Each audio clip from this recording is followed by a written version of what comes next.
Hello मेरे प्यारे साथियों, क्या हाल चाल है। हम सबका आईडी अभिषेक लर्निंग ऑनलाइन क्लासेस पर आप सब अभी देख सकते हैं कि अभिषेक लर्निंग ऑनलाइन क्लासेस पर कक्षा 10वीं के बिहार बोर्ड हिंदी व्याकरण 20 महत्वपूर्ण ऑब्जेक्टिव प्रश्न हैं BVI। तो चलिए हम देरी न करते हुए अपने टॉपिक की ओर चल रहे हैं। तो देखिए प्यारे बच्चों, क्या आप सब इस चैनल पर नहीं बने हैं तो सब्सक्राइब और लाइक करना ना भूलिएगा। चलिए हम कुछ ज़्यादा न बोलते हुए अपने टॉपिक की ओर चल रहे हैं। तो चलिए आज का प्रश्न है, क्या है पहला प्रश्न।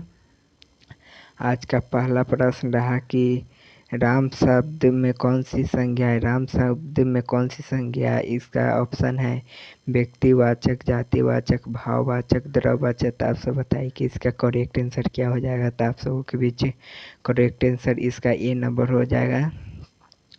चलिए इसका करेक्ट आंसर हो जाएगा ए नंबर। चलिए हम दूसरे प्रश्न की ओर चल रहे हैं।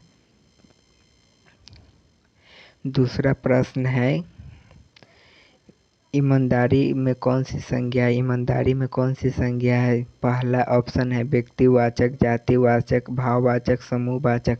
तो आप सब बताइए कि ईमानदारी में कौन सी संज्ञा है। तो आप सबों के बीच करेक्ट आंसर आ गया है कि ईमानदारी में कौन सी संज्ञा थी। इसका करेक्ट आंसर हो जाएगा सी नंबर, भाववाचक संज्ञा है ईमानदारी में। चलिए हम तीसरे प्रश्न की ओर चल रहे हैं। तीसरा प्रश्न है कि मैं कौन सा सर्वनाम है। मैं में कौन सा सर्वनाम है।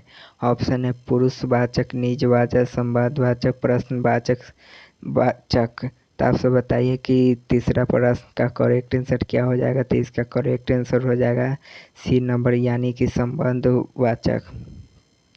इसका करेक्ट आंसर हो जाएगा सी मतलब संबंधवाचक। चलिए हम चौथे प्रश्न की ओर चल रहे हैं। चौथा प्रश्न है कि सुंदर शब्द क्या है। सुंदर शब्द क्या है। ऑप्शन है संज्ञा, विशेषण, क्रिया, सर्वनाम। तो आप सब बताइए कि इस ऑप्शन में से कौन सा होगा। सुंदर शब्द में कौन सा होगा। तो चलिए चौथे प्रश्न के करेक्ट आंसर हो जाएगा, यानी कि बी नंबर विशेषण होगा। इसका करेक्ट आंसर हो जाएगा विशेषण। चलिए हम पंचमे प्रश्न की ओर चल रहे हैं। पंचमा प्रश्न है कि दौड़ना किस प्रकार की क्रिया है। ऑप्शन है आप सबों के बीच अकर्मक, कर्मक, प्रेरणार्थक, संयुक्त। आप सब बताइए कि पाँचवें नंबर का करेक्ट आंसर क्या हो जाएगा। तो इसका करेक्ट आंसर हो जाएगा यानी कि ए अकर्मक हो जाएगा। चलिए हम छठे प्रश्न की ओर चल रहे हैं देरी न करते हुए। चलिए पर कौन सा अवयव है। पर में कौन सा अवयव है। तो आप सबों के बीच ऑप्शन उपस्थित है संबोधक, समुच्चयबोधक, विषयादिबोधक, क्रिया विशेषण। तो आप सब बताइए कि इसका करेक्ट आंसर क्या हो जाएगा। तो आप सबों के बीच इसका करेक्ट आंसर आ चुका है, यानी कि ए नंबर संबोधक हो जाएगा। चलिए हम संतवें प्रश्न की ओर चल रहे हैं। संतवा प्रश्न है कि वाह कौन सा अवयव है। वाह में कौन सा अवयव है। तो ऑप्शन है आप सबों के बीच संबोधक, समुच्चयबोधक, विषयादिबोधक, निपातन। तो आप सब बताइए कि इसका करेक्ट आंसर क्या हो जाएगा। तो संतवें प्रश्न की करेक्ट आंसर है यानी कि सी नंबर विषयादिबोधक।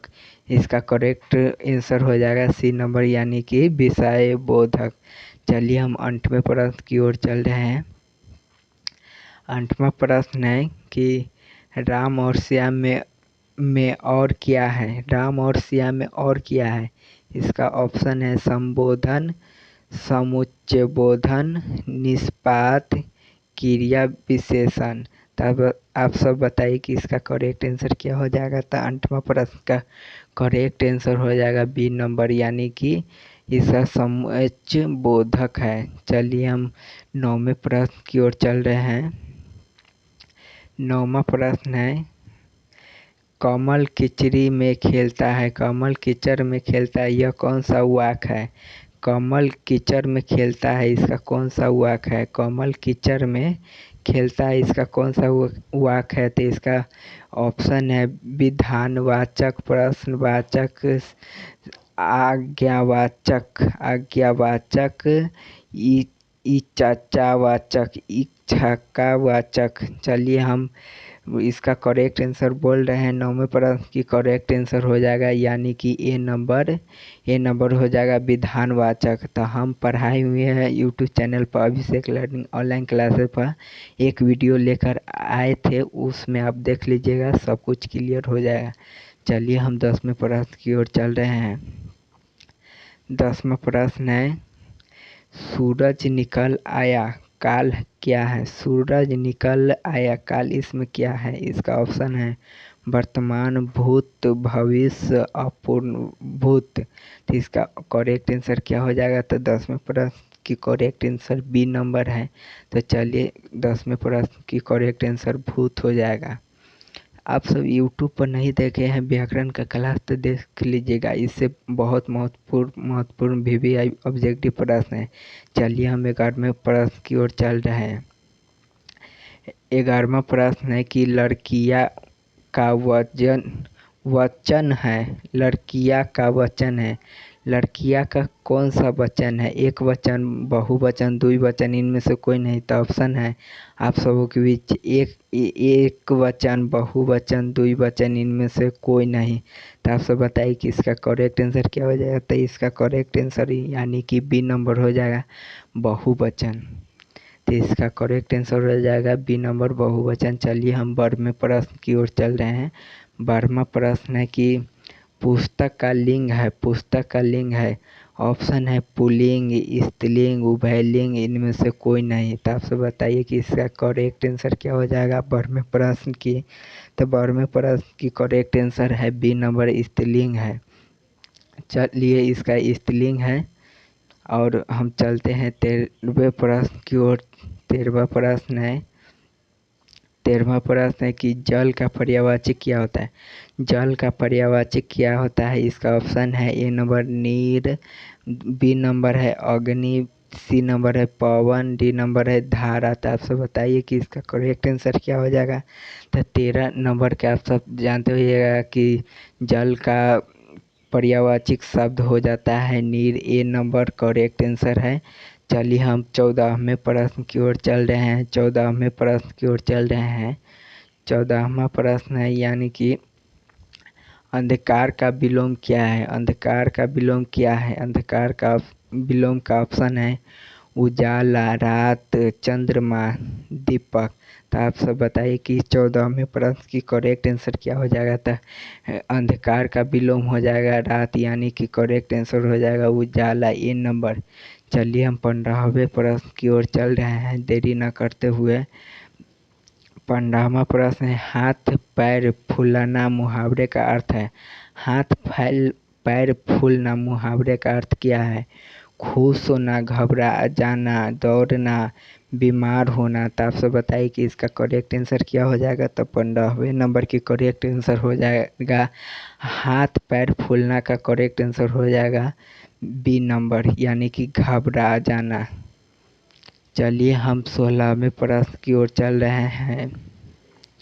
16वें प्रश्न है कि 9 2 11 का अर्थ है। 9 2 11 का क्या अर्थ है? ऑप्शन है पढ़ना, भाग जाना, सो जाना, जीत जाना। तो आप सब बताइए कि 16वें प्रश्न की करेक्ट आंसर क्या हो जाएगा? तो इसका सब तो आप सब जानते होइएगा क्योंकि ये VVI प्रश्न है। तो इसका करेक्ट आंसर हो जाएगा बी नंबर, यानी भाग जाना। चलिए हम 17वें प्रश्न की ओर चल रहे हैं। 17वां प्रश्न है कि गणन का पर्यायवाची है। गणन का पर्यायवाची है। तो गणन का पर्यायवाची है। ऑप्शन है आकाश, पृथ्वी, नदी, पर्वत। तो गणन का पर्यायवाची है। आप सब बताइए कि 17 नंबर का करेक्ट आंसर क्या हो जाएगा? तो इसका करेक्ट आंसर हो जाएगा यानी कि ए नंबर आकाश। गणन का है पर्यायवाची आकाश। चलिए हम 18वें प्रश्न की ओर चल रहे हैं, लगभग खत्म होने वाला है। चलिए देखिए बच्चों, आप सब अब यूट्यूब चैनल को सब्सक्राइब नहीं किए हैं तो सर्च करके सब्सक्राइब कर दीजिएगा। अभिषेक लर्निंग ऑनलाइन क्लासेस पर मैं ऐसा ही वीडियो अनेक प्रकार के लाता हूँ ताकि आप वीडियो में लेकर आऊँ तो आप पर नोटिफिकेशन गिरे। चलिए हम 8वें प्रश्न की ओर चल रहे हैं। 8वां प्रश्न है विद्यार्थी में कौन सा समास है? विद्यार्थी में कौन सा समास है? चलिए, पहला है तत्पुरुष समास, कर्मधारय समास, द्वंद्व समास, बहुव्रीहि समास। तो आप सब बताइए कि इसका करेक्ट आंसर क्या हो जाएगा? तो 18 का करेक्ट आंसर है, इसका करेक्ट आंसर हो जाएगा ए नंबर। इसका करेक्ट आंसर हो जाएगा ए नंबर, यानी कि तत्पुरुष समाज। चलिए, हम 19वें प्रश्न की ओर चल रहे हैं। 19वां प्रश्न है, अतिथि शब्द कौन सा उपसर्ग है? अतिथि शब्द में कौन सा उपसर्ग है?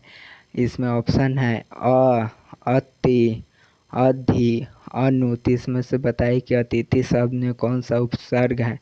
तो आप सबों के बीच करेक्ट आंसर आ रहा है कि अतिथि शब्द का कौन सा उपसर्ग है। तो इसका करेक्ट आंसर आ जाएगा, इसका करेक्ट आंसर होगा अति। समझे, इसका उपसर्ग और उपसर्ग समझे, इसका मतलब उपसर्ग का मतलब अति हो गया अतिथि में। चलिए, हम 20वें प्रश्न की ओर चल रहे हैं। लास्ट क्वेश्चन है, इसीलिए आप सब कमेंट करिए कि लास्ट क्वेश्चन है।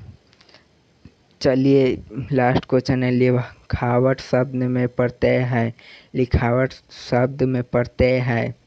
ऑप्शन है आप सबों के बीच वट, अवावट, ट, व। तो आप सब बताइए कि इसका करेक्ट आंसर क्या हो गया। तो इसका करेक्ट आंसर हो जाएगा, यानी कि ये नंबर बट है। देखिए प्यारे बच्चों, उपसर्ग और प्रत्यय का मैं क्लास लेकर आया था, तो उस वीडियो को देख लीजिएगा। और एक फिर क्लास में लेकर आया था, तो उस दोनों वीडियो को देख लीजिएगा, तब ये ऑब्जेक्टिव देखिएगा, आपका पूरा क्लियर हो जाएगा। चलिए, आज का इतना ही क्वेश्चन हुआ है। टाइम कम होने के कारण मैं लेकर आया हूँ 20 क्वेश्चन। चलिए, तब तक के लिए जय।